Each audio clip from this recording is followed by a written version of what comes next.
होगा और अगर सब मिलकर कोशिश करें तो रास्ता निकल सकता है। राजू के चेहरे पर एक उम्मीद की किरण जागती है।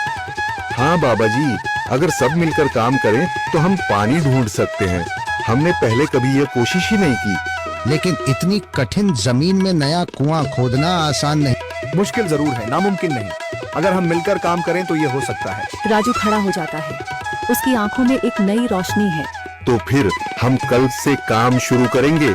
मैं गांव के सभी युवाओं को इकट्ठा करूंगा।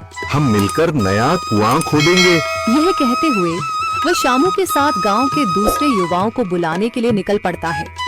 कहीं दूर से गरज की हल्की सी आवाज आती है, जैसे आकाश ने उनकी उम्मीदों की गवाही दे दी हो।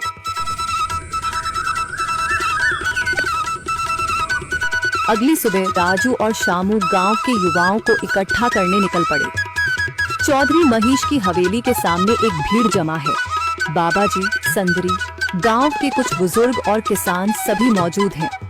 हम हाथ पर हाथ रखकर नहीं बैठ सकते।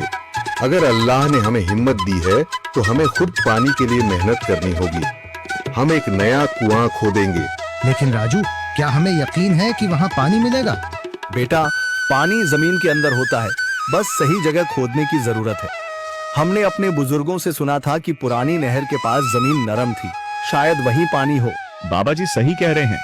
अगर तुम सब यह काम करने के लिए तैयार हो तो मैं अपने कुछ मजदूर भेज सकता हूँ। धन्यवाद चौधरी जी, लेकिन हम सब खुद भी मेहनत करेंगे।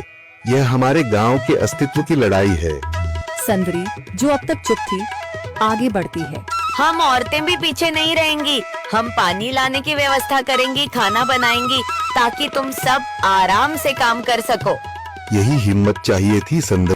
पूरा गांव एक नई उम्मीद के साथ कुआं खोदने की तैयारी में जुट जाता है। दूसरी ओर कुआं खोदने का काम शुरू हो चुका है। राजू, शामू और दूसरे युवा बेलचे चलाने लगते हैं। मिट्टी बाहर निकाली जाने लगती है। तेज गर्मी के बावजूद सब पूरी हिम्मत के साथ जुटे हुए हैं।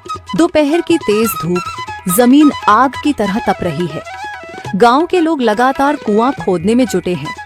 हाथ छिलने लगे हैं, माथे से पसीना बह रहा है, मगर किसी ने हार नहीं मानी। महिलाएं पानी और सत्तू लेकर आती हैं ताकि पुरुषों को कुछ राहत मिले। हमें और गहराई तक जाना होगा। अब तक सिर्फ सूखी मिट्टी और पत्थर ही निकल रहे हैं। राजू, यह बहुत कठिन काम है। अगर हमें पानी न मिला? अल्लाह मेहनत करने वालों को कभी निराश नहीं करता बेटा। तुम सब अपनी कोशिश जारी रखो, पानी जरूर निकलेगा। हिम्मत मत हारो। अगर अब रुक गए तो फिर कभी पानी नहीं मिलेगा। सभी फिर से जोश में आकर काम में जुट जाते हैं, मगर सूरज की तपिश बढ़ती जा रही है और कई लोगों की सांसें तेज चलने लगती हैं। तभी एक तरफ से रामलाल और उसके आदमी हंसते हुए आते हैं। अरे भाई, तुम्हें लगता है कि जमीन तुम पर रहम करेगी? हाँ हाँ, ना समझ लोग, ये सब बेकार की मेहनत है। रामलाल, हमारा हौसला मत तोड़ो। अगर तुम मदद नहीं कर सकते तो कम से कम मजाक भी मत उड़ाओ। मदद? हाँ, मैं अपने कुएं का पानी बेच सकता हूँ, मगर मुफ्त में नहीं दूंगा। राजू सब अनसुना कर फिर काम में लग जाता है। शाम होने लगती है, लेकिन अभी तक पानी का नामो निशान नहीं। कुछ लोग मायूस होकर पीछे हटने लगते हैं। राजू, शायद रामलाल सही कह रहा है। यह सब बेकार है। नहीं शामू, हमें हार नहीं माननी। अगर आज हार गए तो फिर कभी हिम्मत नहीं कर पाएंगे।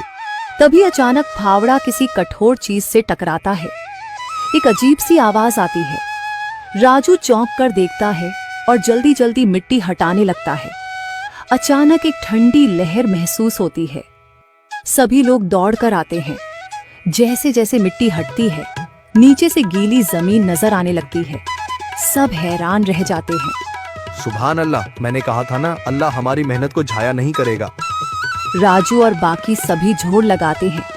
कुछ ही पलों बाद अचानक मिट्टी के नीचे से पानी की एक छोटी सी धारा फूट पड़ती है। गांव वाले खुशी से चिल्ला उठते हैं। पानी पानी निकल आया। यह अल्लाह की कुदरत है रामलाल, जिस पर तुम्हें यकीन नहीं था। पूरा गांव आनंद से झूम उठता है। लोग एक दूसरे को बधाइयां देते हैं। औरतें दुआ करने लगती हैं। कुछ दिन बीत चुके हैं। गांव वाले नए कुएं से पानी भर रहे हैं, खेतों को सींच रहे हैं और जिंदगी फिर से पटरी पर लौट रही है। मगर रामलाल अब भी अपनी